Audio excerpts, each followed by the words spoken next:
Today we're talking about how to learn new information using a scientific approach.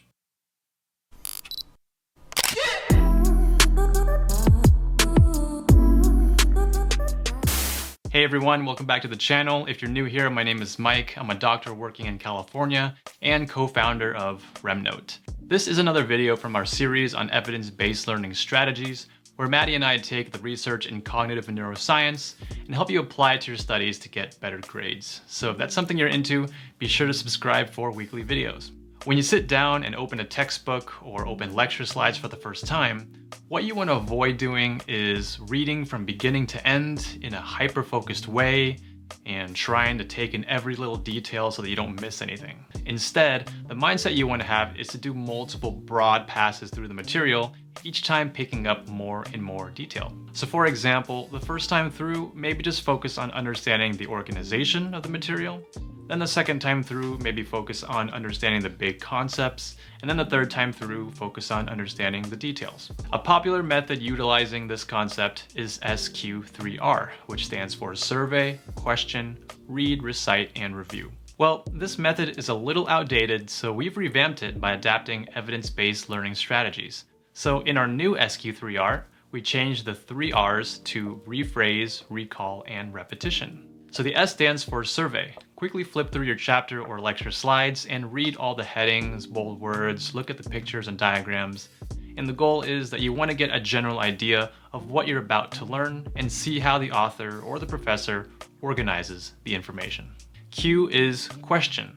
What some people try to do is form questions from the information that they just surveyed. A more efficient way is to just go to the review questions at the end of the chapter or practice questions at the end of the book. You want to use these questions as your guide so that when you read through the chapter, you know exactly what you're looking for, the answers to these questions. The first R is rephrase, and this helps you understand the information. So as you're doing another run through your chapter and you find another answer to one of your questions, you want to rephrase it in your own words. A great way to do this is by using the Feynman Technique, which I'll cover a little later in this video. The second R is recall. This refers to active recall or quizzing yourself. So as you're reading, stop every 5 or 10 minutes, close the book, and try to recall what you just read without peeking at the book.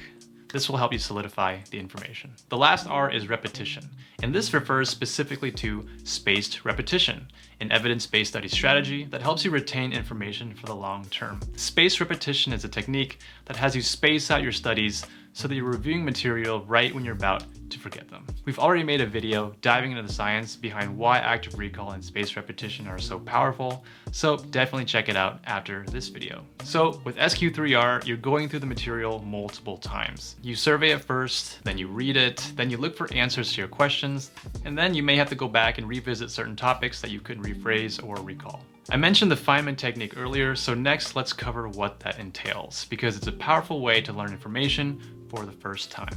It was popularized by Richard Feynman, a physicist and one of the greatest teachers of all time.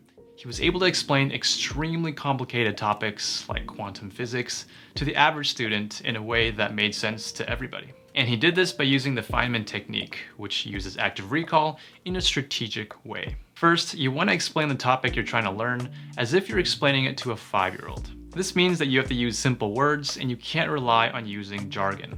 You don't actually have to find a 5-year-old to teach, you can simply teach yourself. But you can't do it in your head because this doesn't force you to rephrase the information in your own words. Instead, you gotta do it out loud. Either talk to yourself or in the mirror out loud, or write it out on a piece of paper, or type it out on digital notes. But doing it out loud forces you to truly understand it in your own words. Now, the way that you teach is also important. Use a framework of always asking yourself, why?